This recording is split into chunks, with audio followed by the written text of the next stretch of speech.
ప్రేక్షకులందరికీ నమస్కారం అండి. ఒక special topic and special episode ఇది. ఈ రోజు వరకు కూడా ఎవ్వరు ఏ వీడియోలో కూడా వీటిని ఏ ఛానల్ వాళ్ళు కూడా కవర్ చేయని టాపిక్.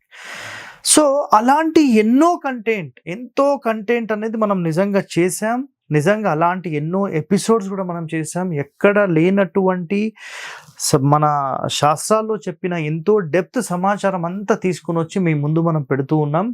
సో ఇలాంటి వాస్తు రహస్యాలు మీరు తెలుసుకోవాలంటే మన ఛానల్ని మీరు వెంటనే సబ్స్క్రైబ్ చేసుకోండి. సో ఇక్కడ గుర్తుపెట్టుకోండి, మార్కెట్లో ఒక ప్రచారం ఉందండి. ఆ ప్రచారం ఏంటంటే, మనము దక్షిణం వైపు ఖాళీ స్థలం ఎక్కువగా ఉండొద్దు, నైరుతి వైపు ఎక్కువగా ఉండొద్దు, అండ్ పడమర వైపు ఎక్కువగా ఉండొద్దు. బట్ ఎక్కువగా అంటే దీని అంతరార్థం ఏంటంటే, ఉత్తరం కంటే దక్షిణం ఎక్కువగా ఉండొద్దు అని, తూర్పు కంటే పడమర ఎక్కువగా ఉండొద్దు అని. బట్ గుర్తుపెట్టుకోండి, మన యొక్క మొత్తం స్థలం ఎంతైతే ఉందో, ఫర్ ఎగ్జాంపుల్ ఇదొక 36, ఇదొక 36 అనుకుందాం. సో ఖచ్చితంగా ఇటొక 4 అడుగులు వదలాలి, ఇటొక 4 అడుగులు వదలాలి, ఇటు కూడా 4 అడుగులు. సో ఇది 1 పార్ట్ అంటాం. అంటే స్థలం మొత్తంలో ఒక భాగాన్ని ఖచ్చితంగా వదలాలనేది శాస్త్రం చెప్పిన వర్డ్.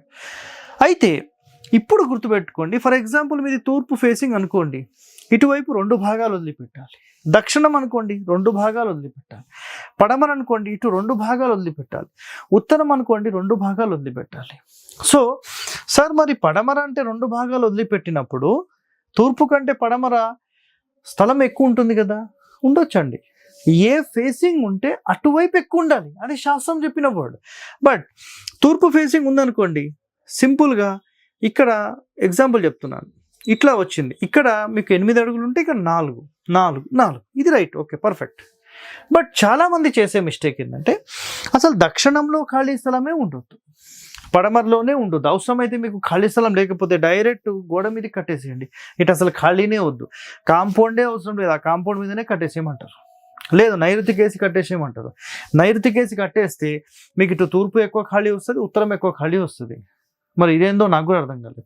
అట్లనే పడమర కేసి కట్టేసేయండి, లేదంటే వాయువ్యాన్ని కేసి కట్టేసేయండి. సో ఇలాంటి చాలా మిస్టేక్స్ అనేవి చేస్తూ ఉన్నారండి. 100% ఇది ఒక పెద్ద దోషాన్ని క్రియేట్ చేసి మిమ్మల్ని ఎంతో నష్టపరుస్తుంది. దయచేసి ఇలాంటివి నమ్మకండి, మీ ఇంటిని చెడగొట్టుకోకండి, ఓకేనా? సో ఎన్నో శాస్త్ర రహస్యాలు మనం తీసుకొని మీ ముందుకు వస్తున్నాం. సో ఇలాంటివన్నీ మీరు నేర్చుకొని మీరందరూ బాగుండాలని కోరుతూ మీ హరి అన్నమాట నేను, ఓకే?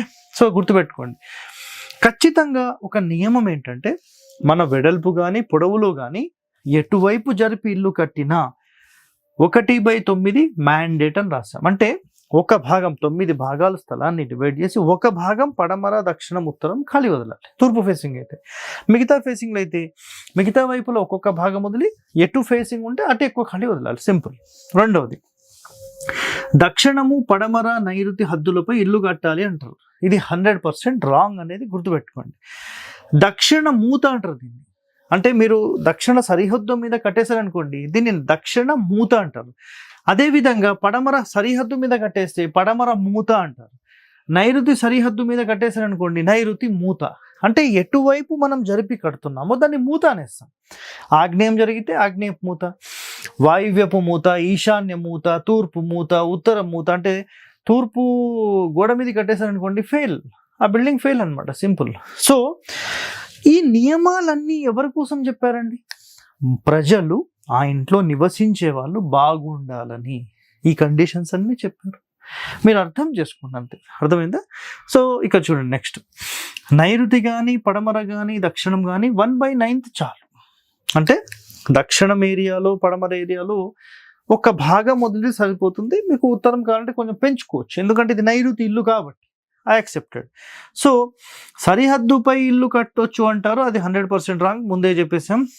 ఇప్పుడు ఫర్ ఎగ్జాంపుల్ చూడండి, మన ఇల్లు ఇది తూర్పు ఫేసింగ్ అనుకోండి, లేదంటే ఏదైనా ఫేసింగ్, ఇట్లా ఇది తూర్పు కదండి, తూర్పు పడమర దక్షిణం ఉత్తరం.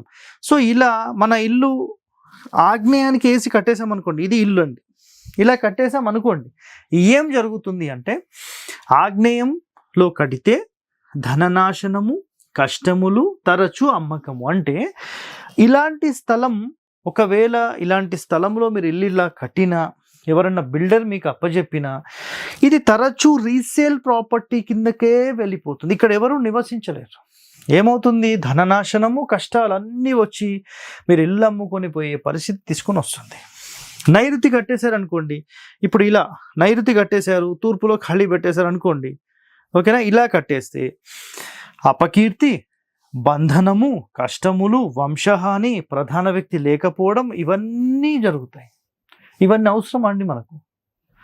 గుర్తుపెట్టుకోండి, సలహా ఇచ్చేవాడు గనక సరైన నాలెడ్జ్ లేనివాడైతే నష్టపోయేది మీరే. అదొక్కటి మైండ్లో పెట్టుకొని ముందుకెళ్ళండి. ఓకే, నెక్స్ట్, ఒకవేళ వాయువ్యంలో కడితే, ఫర్ ఎగ్జాంపుల్ ఇది నైరుతి అనుకున్నామండి మనం, ఓకేనా? సో పడమరైనా దక్షిణమైనా ఏది మనం కట్టకూడదు. సో ఇక్కడ స్పెషల్గా ఎందుకు ఇవి చెప్పారంటే 100% అసలు మనం ఇలాంటివి కట్టొద్దు. ఇలా వాయువ్యానికి వేసి కట్టారనుకోండి, ధనక్షీణము, విధవలుగా మారడము, సో ఇవన్నీ నష్టాలు.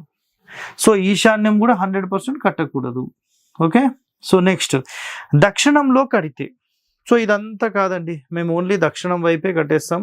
ఇక చూడండి, ఇలా కట్టేశారు అనుకోండి, దక్షిణం వైపే కట్టేశారు, తూర్పు ఖాళీ ఉంది, ఉత్తరం ఉంది, పడమర ఉంది. సో ఇలా కడితే దీన్ని అంగన దోషము అంటారు. అర్థమైందా? సో తద్వారా ఏం జరుగుతుంది అంటే శ్రీహాని అంటే స్త్రీ ఉండకపోవడం, లేదంటే కంప్లీట్గా ఆడవాళ్ళ ఇంట్లో ఉండకపోవడం, ఎన్నో కష్టాలు పడడము, లేదంటే మేజర్ హెల్త్ ప్రాబ్లమ్స్ రావడము, దాని తర్వాత సంతాన నష్టము, అధిక శ్రమ ఉంటుంది, అనారోగ్యము, ధనహాని. అసలు ఈ సమస్యలన్నీ మనకు అవసరమా అండి? అవన్నీ అవసరం లేదు కదా. సింపుల్గా గుర్తుపెట్టేసుకోండి, నేను ఇక్కడ మీకు సింపుల్గా చూపించేస్తున్నాను.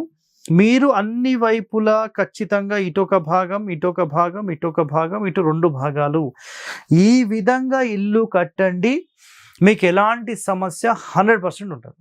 నాకు తూర్పు ఎక్కువ కావాలి, నాకు ఉత్తరం ఎక్కువ వద్దు, నాకు దక్షిణం ఎక్కువ కావాలి, నాకు తూర్పు ఉత్తరాలే ఎక్కువ ఉండాలి, ఇవన్నీ కాదండి. ఏ రోడ్ ఫేసింగ్ ఉంటే అటు ఎక్కువ ఉండాలి, లేదా మీ వర్గు ప్రకారం ఖచ్చితంగా ఆ దిశలో మీ ఇల్లు నిర్మాణం ఉండాలి. సో ఇందులో ఒక సీక్రెట్ కూడా చెప్తాను, గుర్తుపెట్టుకోండి. తూర్పు ఖండం ఇల్లు, తూర్పు ఇల్లు అంటారు దాన్ని. తూర్పిల్లు, దక్షిణం ఇల్లు, నైరుతి ఇల్లు, పడమర ఇల్లు, ఉత్తరం ఇల్లు, ఈశాన్యం ఇల్లు మంచివి. 6. ఏ ఇల్లు మంచిది కాదంటే ఆగ్నేయానికి జరిపి కట్టిన ఇల్లు మంచిది కాదు, వాయువ్యానికి జరిపి కట్టిన ఇల్లు మంచిది కాదు. ఈ 2 తప్ప ఇలాంటి సమస్యలు లేకుండా మీరు ఇల్లు కట్టుకోండి. సుఖ సంతోషాలతో మీరు ఉండాలని కోరుతూ మీ హరివాస్తు హరి. థ్యాంక్ యూ అండి.